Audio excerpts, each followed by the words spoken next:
Hi, everybody. This is Dan Stolbarger, and welcome to this week's Middle East update. And it's the week of May 15th. I want to start by just encouraging you to. I hope you get the PDF PowerPoint because you get all of the photos or whatever. This happens to be near and dear to my heart. My son Trevor, who's in heaven at this time, sent this to me. He did all of the artwork for KFIR. And as you know, KFIR means young lions, and I guess he couldn't help but sending this to me, and I'm thinking, yeah, maybe this should be our new logo tee. But young lions, let me encourage you to sign up, sign your friends up. We give you a weekly Middle East update. Obviously, you're watching that right now.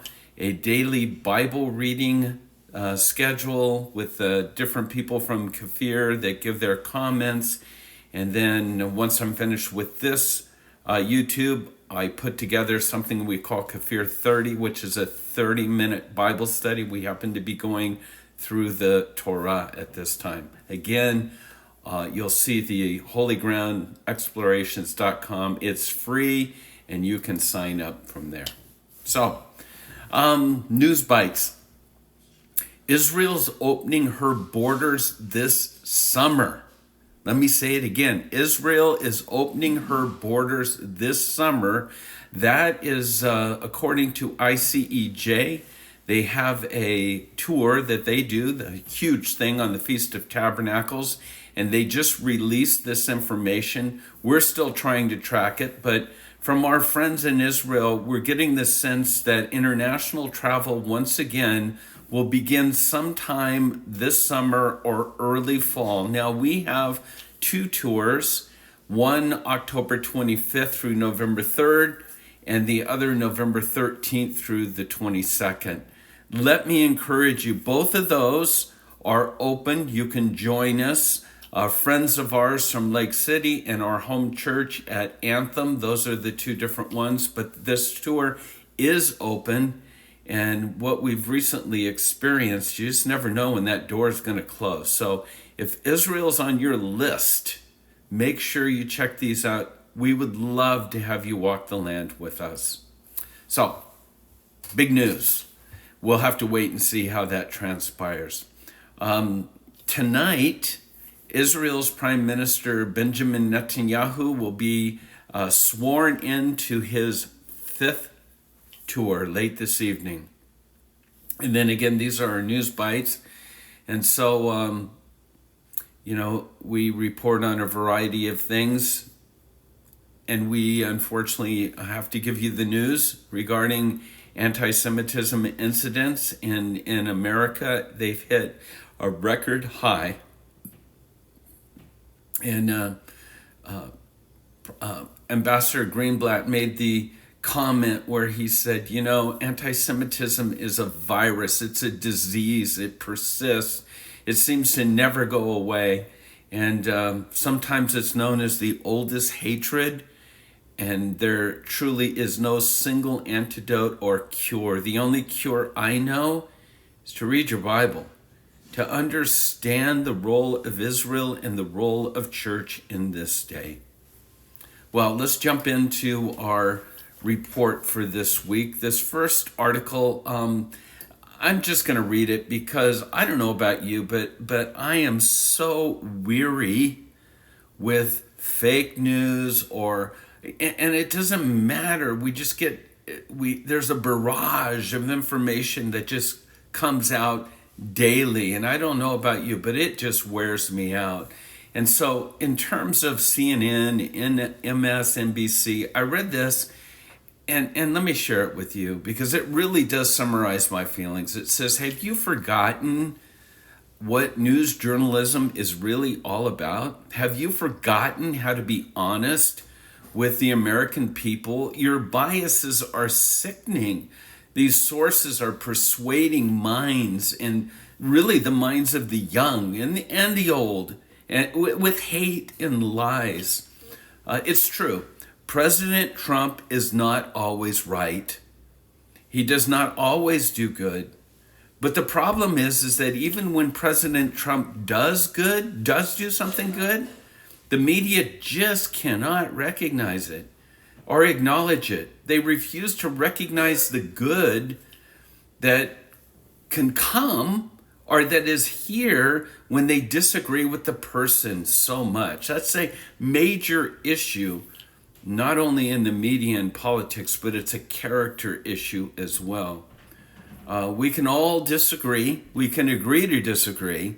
But, these latest questions that CNN hit Trump with, attacking someone as a person, regardless of their policies or whatever, asking the president of the United States if Obama bothers him because the former president's better looking or has a better education.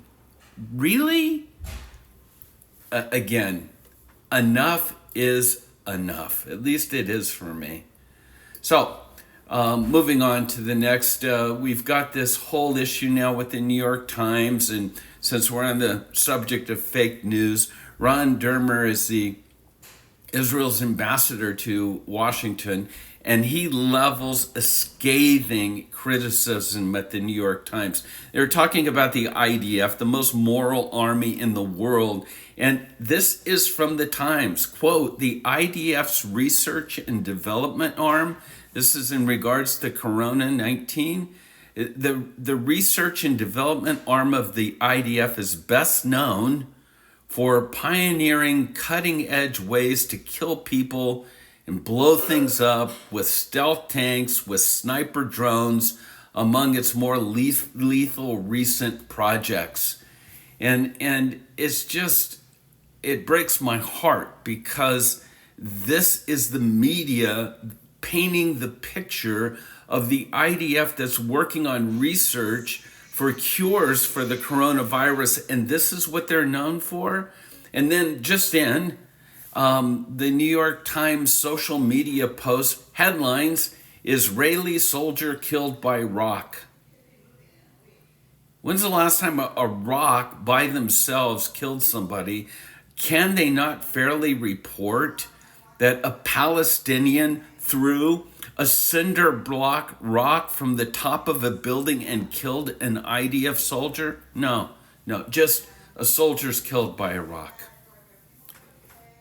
And since I want to always remember, and may his memory be a blessing, but that person was Amit Ben Yagal. You'll see his picture here.